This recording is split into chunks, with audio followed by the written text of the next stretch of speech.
The definition of Jim Lapan is consummate theater artist. You can work with him in any capacity. I've acted with him, I've been directed by him, I've produced shows for him that he directed. Jim brings to every project and every situation an automatic quality of unique artistry. I'm William Salyers. I'm a voice actor, an actor. Yeah, that's pretty much it. Hi, I'm Stephanie Gibson, actor, currently in Los Angeles. My name is Bryn Henry. I'm a senior at Mercer Island High School. I'm Kai McCurr, and I'm also a senior at Mercer Island High School. Hello, my name is Alan Armstrong, and I'm a Seattle-based stage actor. Hi, I'm Sean Marie Stanton, and I'm an actor in Seattle doing primarily stage work. Hello, my name is Eric Schmidt. I am a senior anthropology major at Whitman College. My name is Martin Buchanan, and I'm an actor based in Kansas City, Missouri. I'm Jack Clay, Emeritus Professor of Drama at the University of Washington. My name's Tom Byer. I've been an actor for over 20 years, all over the country, and for the past 12 years I've also been doing a lot of camera work on network television shows and occasionally film and commercial. I'm Chris Maslin. I'm a Seattle-based artist. My name is Paul Mullen. I am a theater professional in Seattle. I'm a playwright and an actor, and I also write about theater. Well, 2 years ago at Youth Theater Northwest, we performed in The Crucible, directed by Jim. And then he directed me in Horton Foote's 1918. And You Can't Take It With You.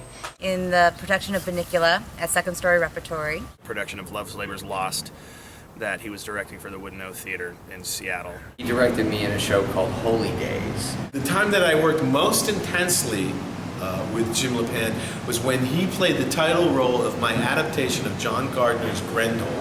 I met Jim Lapan as a student, a beginning acting student. James Lapan was in my first professional training class at the University of Washington. It's my feeling that the production of Love's Labor's Lost that I did in 2004, that was directed by Jim for Seattle Shakespeare Company, was one of the two most enjoyable Shakespeare productions, most enjoyable and rewarding Shakespeare productions that I've done since moving to Seattle. And that has very much to do with Jim. Jim told me that he had played the role himself, this role that I played in the show. And I was a little bit nervous about it because I thought, you know, it's just a tricky thing doing a role that for a director who's also played the role, because they can kind of make you do what they did. And Jim was so generous and kind and helped me develop my interpretation of the character that I often forgot that he had played the role. Because I knew when Jim was asking me to do something, he knew I could do it, because he'd been up there himself, and he probably knew the fear that I might be feeling when I was feeling particularly challenged. But I always felt safe, and I trusted that if he was asking me to do something, that it was somewhere inside me, and he very much inspired me to find my best work. You felt supported, taken care of, respected as well. Someone that as soon as the show closed, was like, when do we work together again? The space that he created in rehearsal was so conducive to discovery and also to feeling ownership.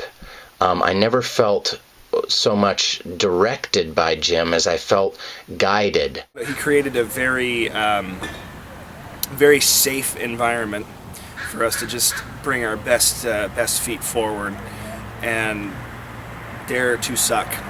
In the conservatory classes, Jim had us read these sides from sort of short plays. And reading the sides sort of got me more comfortable with more subtle roles and allowed me to be more comfortable playing the lead, which was really awesome. I think Jim did a good job in helping us go deeper into our characters. I mean, The Crucible isn't usually very accessible to younger kids, but we definitely had shows where there were younger people present, and I think they still got the feeling of the show. Jim is one of the kindest people I know, and I love him. And he's an advocate for theater in Seattle. And just because he's kind doesn't mean he won't tell you what's on his mind. He will. And he would hear our arguments, and he would see the gold in both of those arguments, and then he would conclude the argument with the solution. Why don't we do this?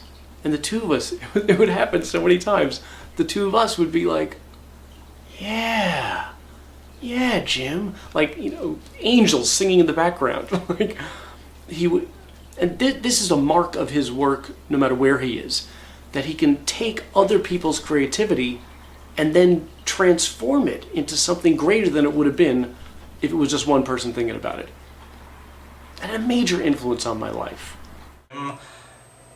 Jim really taught me how to not just act like a man, but to be a man. And that being, I was 14, I was very impressionable, I didn't really know what I was doing, and so when I was playing Tony, Jim had a way of really just letting me feel like a grown-up and treating me as a man. He obviously is at the master's level, but here he was teaching us beginning actors, building a foundation. I mean, for every individual that would come by, whether it was the piece we were working on or whether it was just us individually as an actor, he always gave us instruments and tools to work with to better ourselves, whether in that moment or for any moment down the road. Jim is undoubtedly one of the most gifted acting students I had in 40 years of teaching. He is a strong, impressive, vivid character actor with wonderful theatrical instincts. And as a character actor, he has deep, rich insights into character, into developing character. I always want to see Jim doing as much work as possible.